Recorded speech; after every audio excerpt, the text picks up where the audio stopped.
Fala investidor, fala investidora, como é que vocês estão? Espero que estejam todos muito bem. Quem fala é o André, criador do canal, e hoje nós vamos trabalhar um fundo imobiliário que foi requisitado pelos nossos inscritos aqui. Basicamente, ele me pediu lá nos comentários algumas vezes: André, você pode fazer uma análise sobre o fundo imobiliário SARI 11 ou o Santander Fundo Imobiliário? Basicamente, lá nós temos diversos itens que eu acredito que serão de extrema importância você ficar de olho. Então, se você quer saber que itens são esses e um pouco mais de uma análise aprofundada sobre esse ativo, fique comigo para logo após o vídeo. Então, vamos para o vídeo.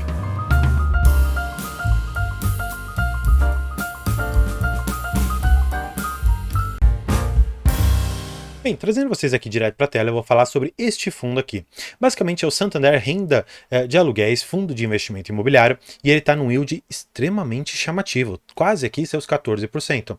Aí você deve estar se perguntando: tá, André, mas se ele está pagando tudo isso, será que ele tem algum risco? Bem, só nós pegarmos aqui a desvalorização nesses últimos 12 meses, nós já percebemos que esse yield não compensou, porque se você ganhou 13 e perdeu 27, você não teve ganho, tá bom? Mas isso aqui talvez seja uma análise muito inicial. O que você deve também estar se perguntando é: poxa, André, eu tenho um P sobre VP de 0,55, eu tenho 45% de desconto nesse fundo. Será que ele pode voltar ao pagamento que ele tinha antes? Bem, eu vou trabalhar alguns itens aqui com você que eu acho que são bastante legais. Trazendo principalmente aqui para o relatório gerencial, nós temos aqui diversas informações que são de extrema importância você conhecer. Então, vamos lá. Eles colocam um pouco aqui do relatório da gestão. Eles colocam aqui, ó, dados patrimoniais. Eles têm aqui 800 milhões de reais em termos de patrimônio. Isso daqui não se reflete exatamente no valor da cota de hoje, porque se formos pegar no valor de cota mercado, nós teríamos alguma coisa muito mais próxima aqui dos seus 450, 460 milhões de reais, tá bom? Eles têm uma taxa de administração meio salgadinha, tá? Aqui em 1,25, o normal é ficar em 0,9, 1, então tá bem? Mas eles não têm uma taxa de performance, então de vez em quando uma coisa pode até acabar compensando com a outra. É interessante hoje eles não terem taxa de performance, já que eles estão extremamente abaixo do IFIX, tá? Foi um fundo iniciado em 2019, mas o que a gente precisa compreender são um pouco aqui dos comentários do gestor, tá bom?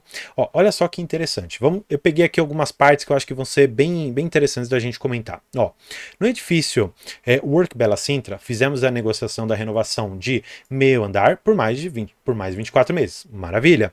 Ó, quanto à tratativa para substituir um locatário de 2 andares, as condições comerciais foram superadas e avançamos para a fase de validação da minuta. Maravilha, eles já estão dizendo que eles vão fazer algumas renovações de locação. Isso é ótimo. Ainda, ó, ao considerarmos a marcação dos 4 imóveis na cota patrimonial, o fundo tem um impacto negativo de 3,33 por cota. André, como que você me explica isso aqui? E isso ainda piora. Ó, ademais, ao consolidarmos tanto a marcação dos imóveis quanto dos outros ativos e passivos do SARI, o impacto na cota é de R$ 5,50. Então, o que você tem que extrair desta informação inicial? Você extrai que hoje R$ 5,50 devem ser retirados do valor patrimonial do fundo. Então, vamos lá. Qual que é o valor patrimonial? A gente pode trazer aqui em cima mais uma vez. O valor patrimonial do SARI 11 está aqui em 88,44. Se fizermos então a remoção de 88,44 menos R$ 5,50, o valor patrimonial está aqui em 82,94. Ou seja, se você for perceber a diferença que nós estamos tendo daqui para cá, que é de R$ 5,50, você já percebe que talvez esse desconto hoje de tela não seja efetivamente o que é. Por quê?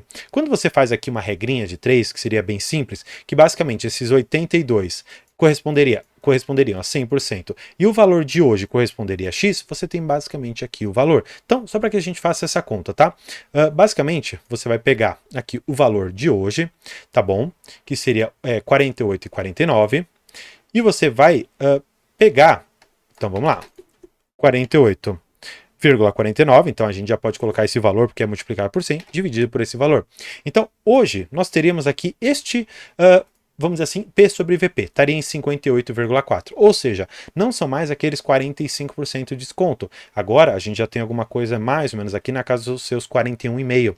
Então esse desconto ele diminuiu, não porque o fundo melhorou, mas porque na verdade o fundo ele teve um decréscimo no seu valor patrimonial. Então existe um gestor que eu adoro quando ele me traz essa filosofia, que de vez em quando você compra um ativo por um valor tal e você acredita que ele possa chegar ao valor X. Só que de vez em quando o valor que nós temos do ativo, ele cai a ponto de alcançar efetivamente o valor de mercado. Então, melhor dizendo, é como se eu tivesse um ativo que está cotado por exemplo, como o SARI 11, a 0,55 do seu P sobre VP. Então o fundo está aqui. Só que o P sobre VP1 seria mais ou menos aqui. E o que acontece? Não é o valor defasado que alcança o valor justo, é esse suposto valor justo que alcança o valor de tela. E isso é extremamente danoso, porque na verdade não é o fundo que está melhorando, é o fundo que está piorando e chegando ao valor de tela. Então, isso é péssimo. Vamos lá, outras coisas que a gente pode considerar. Ó, comentários do gestor. Aqui algumas obras, tá bom? Que eles colocam obras e reformas que estão sendo realizadas no portfólio, logístico, gente. Vocês precisam saber isso aqui, ó. Portfólio logístico deles. Vamos pegar a segmentação, porque eu acho que aqui vai ser bastante interessante. Vamos lá. Ó, receita por setor de atividades, participação de cada imóvel e participação de cada ativo. Tá. Ó, esse WT Morumbi representa 50% da receita do fundo, tá aqui, ó, gente, 51,2%. Então, só para você compreender isso aqui no geral, você já sabe que a participação de cada ativo na receita recebida, esse WT, ele é muito importante para o SARI 11, então olha só a importância. Ó, receitas financeiras é muita coisa também, ó, 27,7%. Então, importante você compreender isso também. Vamos lá, vamos um pouco mais para baixo. Distribuição de receitas por inquilino, ó. Você tem aqui, ó, Brooksfield, Unilever, WeWork, Prometheum, Epson, Arezzo, Adium. Você tem algumas interessantes aqui, depois poderia até dar uma olhada em cada um. Vamos lá, carteira de imóveis, indexador. Você tem IGPM, ó, isso daqui para mim já é ruim. Por quê? O IGPM, há 2 anos atrás, foi muito alto, 20%. Talvez você conseguiu realmente repassar esses 20% para o inquilino? Talvez não. E olha só, quase 65% da carteira é IGPM e o IGPM agora está negativo, o que afetou muito a Taesa. E será que não está afetando aqui o rendimento desse fundo? Mais uma vez, algo a ser considerado. Ó, vencimento dos contratos, alguns aqui, a maioria deles, né, 50% para 2027, nada tão importante. Revisional, alguns deles aqui estão para acontecer. Estrutura dos ativos, aqui é legal. Ó, olha só que legal. Você tem que entender que o SARI 11 ele é dono 100% do Barueri, Santo André, WBC, e aqui junto com um outro CRI, que é o WT Morumbi, eles têm este fundo de investimentos que então detém o WT Morumbi, ou seja, o SARI 11 ele não é 100% detentor ainda desse WT Morumbi. Olha só que interessante. Ó, carteira do fundo, vocês podem ver aqui o quanto que é de imóveis, quanto que é de fundos, enfim, tem tudo aqui. Ó, e olha só, ele tinha a princípio alguma coisa na casa dos seus 963 milhões de reais, mas só esse CRI WT está comendo 300, ou seja, isso aqui é uma alavancagem que o fundo faz e que acaba consequentemente batendo no resultado do fundo, então isso daqui não é tão interessante assim. Ó, como eu falei, a alavancagem do CRI Morumbi, ou seja, os números já me trouxeram, só por conta desse indicador, que nós temos uma alavancagem. E sabe o que eu percebi?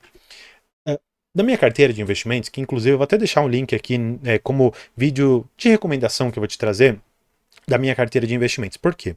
Lá eu tenho uma carteira de fundos imobiliários bem estruturada, só que eu decidi fazer algumas escolhas, porque eu ainda estava aprendendo quando eu coloquei muitos desses fundos. Para você ter ideia, alguns desses fundos eu carrego desde o primeiro dia que eu comecei a investir.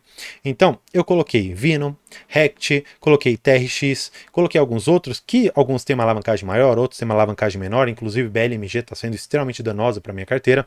E o que eu percebi? Dos 4 fundos que têm alavancagem, apenas um deles, que foi o TRX, conseguiu me trazer um resultado interessante. Os demais, além de uma queda brusca nos seus rendimentos, ainda me trouxeram uma queda razoável ali na própria cotação. Então eu já percebi que fundos que estão com alavancagem neste momento de mercado estão extremamente fadados a um insucesso, por mais que o gestor possa fazer a melhor das estratégias. Então, ó, vamos lá. Para setembro, novembro, vamos lá. Ele teve uma receita de 6 milhões, despesas de 2 e teve um resultado aqui de 2,65. Só que o que acontece? Ele distribuiu 4. Gente, se você tem um resultado de 3,6, você tem que pegar um resultado de período anterior para complementar e colocar aqui 4,1 como distribuição, você já percebe que isso é um não recorrente. Ou, melhor dizendo, pode ser que dentro desse equiparado aqui de 4,5 distribuir 4,1 ou 4,2 distribuir 4,1, você tem aqui uma certa gordura para você trabalhar. E é normal, não é nenhum problema. Só que você precisa compreender que as oscilações de mercado desse fundo estão fazendo com que ele efetivamente bambeie um pouco na distribuição regular dos seus rendimentos, tá? E olha só, falando em rendimentos, o que eu estava falando para vocês? Estava distribuindo aqui, ó, em dezembro de 22, 64 centavos, e desde então vem caindo. Por quê? Porque a alavancagem financeira sempre vai pesar nesse tipo de fundo.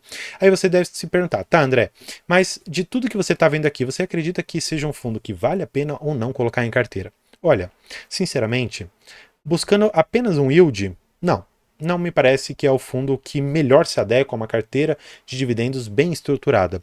Por outro lado, porém, eu acredito que existem fundos que vão trazer uma rentabilidade menor, mas previsível, estável e talvez crescente, considerando revisão de aluguéis, considerando uma inflação, um IPCA talvez maior. Então, eu particularmente não ficaria hoje em fundos imobiliários que tenham algum perfil de alavancagem e prefira mais aqueles que já estão bem mais maturados, já bem mais estruturados em mercado. Talvez não tenha sido a análise que você queria, porque eu estou dizendo que SARI 11 para mim não é um bom fundo imobiliário, e estou te dizendo que outros fundos com uma rentabilidade menor vão ser muito melhores que ele. E claro, se você preferir ganhar 13, mas de outro lado perder 27, perceba se essa conta vale a pena ou não, tá?